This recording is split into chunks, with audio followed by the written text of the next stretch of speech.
Dear students, मैं doctor CL. Verma, associate professor, department of zoology, government Lohia college Churu.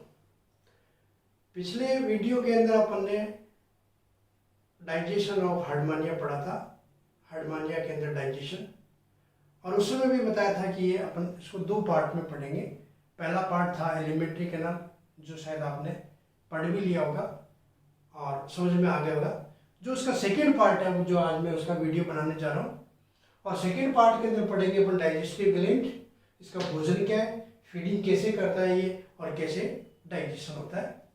तो सबसे पहले देखते हैं कि थोड़ा सा एक बार एलिमेंट्री कैनाल जो अपन ने पढ़ी थी उसको रिपीट कर देता हूँ।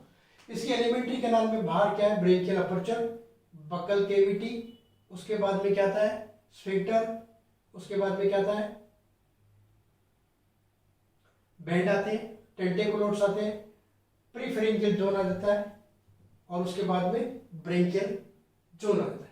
यानी सबसे पहले माउथ, फिर उसके बाद में बकल कैविटी, स्फिंक्टर, टेंटेकुलोसाइट्स, और यहाँ से फेरिंक्स शुरू हो गया। तो फेरिंक्स का पहला वाला पोर्शन कौन सा है, प्रीब्रेंकियल जोन, और ये ब्रेंकियल सैक, और ये ब्रेंकियल सैक लास्ट में कहाँ खुलता है, ईसोफेगस में, और ईसोफेगस लास्ट में जाकर के स्टमक, इंटेस्टाइन, रेक्टम और एनस में खुलती है। तो ये संरचना अपन ने पिछले वीडियो में पढ़ी थी।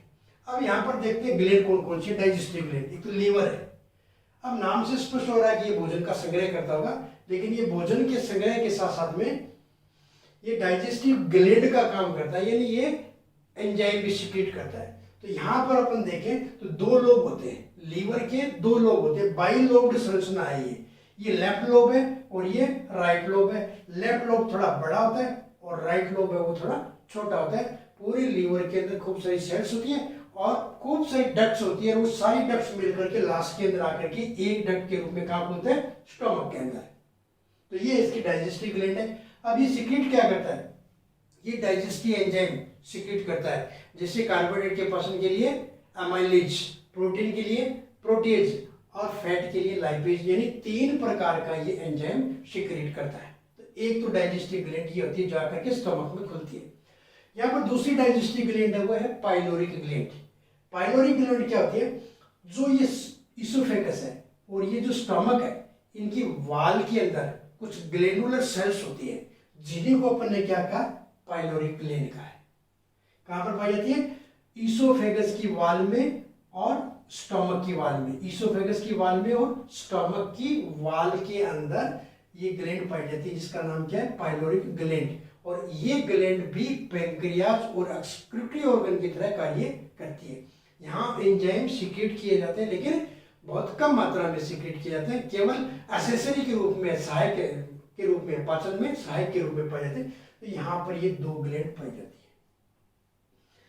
नेक्स्ट आता है फूड। यहाँ पर इसका फूड क्या है, अब ये जो एनिमल है वो क्या है, फिल्टर फीडर है। फिल्टर फीडर यानी सीलियरी फीडर। फिल्टर फीडर का मतलब भोजन को छान करके लेना, और वो किसके द्वारा छानता है, सीलिया के द्वारा। तो अपन इसको सीलियरी फीडर भी बोलते हैं, सीलियरी फीडर। सीलियरी फीडर या फिल्टर फीडर है ये। तो इसका जो भोजन है वो क्या है, एल्गी, डाइटम्स, प्रोटोजोन्स। तो कुल मिला के ये कह सकते हैं कि ये प्लैंक्टोनिक फीडर है, प्लैंक्टोनिक फीडर है, प्लवकों को ये खाता है। तो ये इसका भोजन है। अब इस भोजन को ये फीडिंग कैसे करता है, फिल्टर फीडिंग कैसे होती है इसके अंदर, देखिए।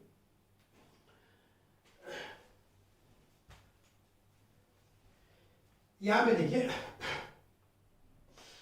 यहां पे मैंने क्या बताया था, ये बहुत बड़ा पोर्शन जो बताया था वो किसका बताया था, फेरिंक्स का। और इस फेरिंक्स के अंदर बहुत सारे छिद्र बताए थे, जिनको अपन ने स्टिग्मेटा बोला था, ग्लिसरिड्स छिद्र है। और ये छिद्र किसमें खुलते हैं, यहाँ पर एट्रियम है, गुहा, ये गुहा जो शरीर की गुहा है उसके अंदर ये फेरिंक्स है।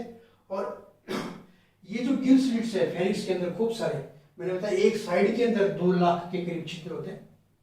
इन जहां ये छिद्र होते हैं वहां पर रोम पाए जाते हैं, बहुत सूक्ष्म सीलिया पाए जाते हैं। उन सीलियाओं के अंदर जब मूवमेंट होता है तो बाहर से पानी प्रवेश करता है और इसका भोजन जो है वो कहाँ पर होता है, इस पानी के अंदर ही होता है। यहाँ से जब पानी प्रवेश करता है तो पानी के साथ में ये एल्गी डाइटम प्रोटोजोन्स होते हैं। यहाँ पे आने के बाद में ये बकल कैविटी में आते हैं। बकल कैविटी में से स्फिंक्टर, यहाँ पर स्फिंक्टर है, और उसके बाद में अपन ने क्या बताया था, टेंटेकुलोसाइट्स यानी ब्रेंकियल टेंटेकल्स, खूब सारे 64 टेंटेकल्स बताए थे, और प्रत्येक टेंटेकल्स में 64 में से 8 बड़े हैं, मीडियम है 8 है, 16 है वो छोटे हैं, और 32 है वो बहुत ही छोटे हैं, और हर एक के अंदर सेकेंडरी टर्सरी बांस निकल करके एक जाल सा बन जाता है, वो फिल्टर का काम करता है। इसीलिए इसको क्या बोलते हैं, फिल्टर फीडर या सीलियरी फिल्टर। तो केवल छोटे भोजन के कण ही वो आगे जाने देता है। अगर भोजन का बड़ा कण है तो पार्टिकल्स, बड़ा पार्टिकल तो उसको ये रिजेक्ट कर देते हैं और वो वहां से यहाँ से वापस बाहर निकल आता है। यहां से आने के बाद में भोजन किस में आएगा, किसमें, पेरीफ्रेंजियल प्री ब्रेंकियल जोन में। ये प्री ब्रेंकियल जोन है। ये यहां पर एक अपने दिखा रखा है डोर्सल ट्यूबरकल, डोर्सल ट्यूबरकल, ये एक संवेदनांग है, रिसेप्टर है। तो यहां पर आ गया भोजन, कहां पर आ गया, प्री ब्रेंकियल जोन में। प्री ब्रेंकियल जोन से किसमें प्रवेश करेगा, ब्रेंकियल सैक में, और ब्रेंकियल सैक से, ब्रेंकियल सैक में बहुत सारे गिल स्लिट से छिद्र है। इन छिद्र से क्या होगा, पानी तो बाहर आ जाएगा। पानी बाहर कहां आ जाएगा, एट्रियम में। ये खूब सारे छिद्र है, इन छिद्र से पानी बाहर आ जाएगा, क्योंकि ये जो संरचना है फेरिंग से, वो क्या है, गुहा के अंदर है, ये गुहा है, इसी का नाम क्या है, एट्रियम। ये अंदर, ये वाली क्या है, एट्रियम, इसकी जो गुहा है ये एट्रियल कैविटी बोल दीजिए। तो पानी यहां से किस में आ गया, एट्रियम में, और एट्रियम से होता हुआ पानी बाहर किस में आ जाएगा, इस एट्रियल कैविटी, इसी को अपन लास्ट का जो पोर्शन है उसी को क्या बोलते हैं, क्लोएका, यहां पर आ जाएगा, और बाहर से निकलते हुए ये जो एक्सलेंट साइफन है उससे होता हुआ बाहर निकल जाएगा। तो पानी का माध्यम तो ये हो गया कि ब्रेंकियल अपर्चर प्रवेश किया, बक्कल कैविटी, उसके बाद में फेरिक्स में प्रवेश करता है, फेरिक्स से छिद्रों के द्वारा एट्रियम में आता है, एट्रियम से ये होकर के बाहर निकल जाता है। ये मार्ग तो किसका हो गया, पानी का। लेकिन इसके भोजन का है, पानी के अंदर है।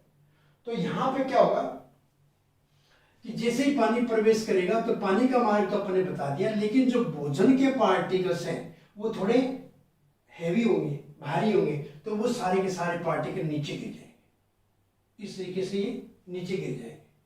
तो पार्टिकल तो रहेंगे यहां पे, लेकिन ये संरचना मैंने आपको पहले ही बताया था कि ये वाली संरचना इस तरीके से टेढ़ी है, तो ये पार्टिकल लगभग यहां आ जाएंगे। तो ये पार्टिकल जब यहां है तो यहां नीचे क्या, उसमें एंडोस्टाइल, ये म्यूकस स्रावित करती है। ये जो म्यूकस स्रावित करती है तो वो भोजन के पार्टिकल्स जो है वो इस म्यूकस के साथ में चिपक जाते हैं, और यहाँ पर जो एंडोस्टाइल के पास में जो सेलिया होते हैं उनका मूवमेंट होता है, और मूवमेंट से वो ऊपर की तरफ डोर्सल लेमिना की तरफ फेंक दिए जाते हैं। तो ये वाली वो डोर्सल लेमिना है।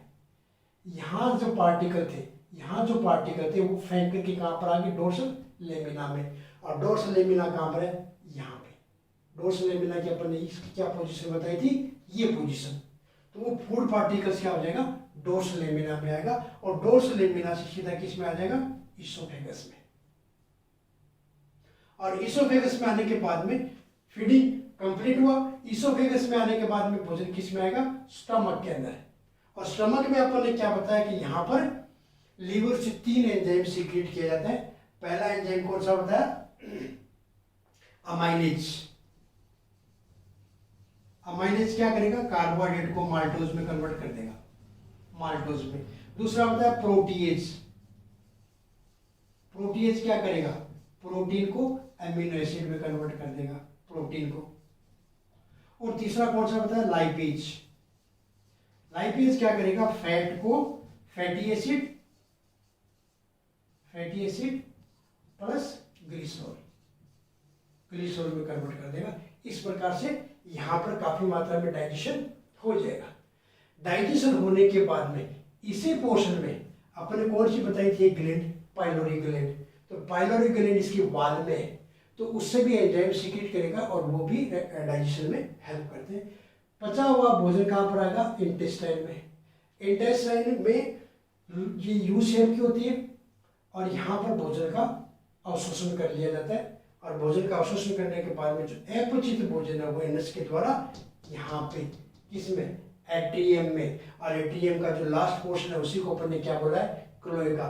यहाँ पर आ जाएगा और बहती हुई जो पानी की धारा जब यहाँ प्रवेश करेगी तो उस प्रवेश के साथ में फीकल मैटर है वो एक्सटर्नल अपर्चर के द्वारा बाहर निकल जाएगा, एट्रियल अपर्चर के द्वारा बाहर निकल जाएगा। इस प्रकार से इसके अंदर डाइजेशन की क्रिया है वो कंप्लीट होती है। अब यहाँ पर रीजनल फूड देखिए, ये अपने आप में स्पेशल एनिमल है। इसमें देखिए आप यहाँ पर रीजनल फूड किस में मिलेगा? रिजर्व फूड, रिजर्व फूड मिलेगा इसोफेगस में, स्टमक में और इंटेस्टाइन की वाल के अंदर। इनकी वाल के अंदर भी यहाँ पर स्टोर्ड फूड मिलता है, रिजर्व फूड है वो स्टार्च के रूप में इनके अंदर भी जमा रहता है। तो इस प्रकार से ये इसकी क्रिया है वो कंप्लीट होती है, डाइजेशन की क्रिया कंप्लीट होती है। आपको ये शायद समझ में आ गया होगा और अगर नहीं समझ में आया तो आप कमेंट्स में आप दोबारा कोई भी क्वेश्चन पूछ करके है उसको क्लियर कर सकते हैं। और इन वीडियो को आप अन्य स्टूडेंट्स को शेयर करना ना भूलें ताकि उनको भी फायदा होगा। Thank you.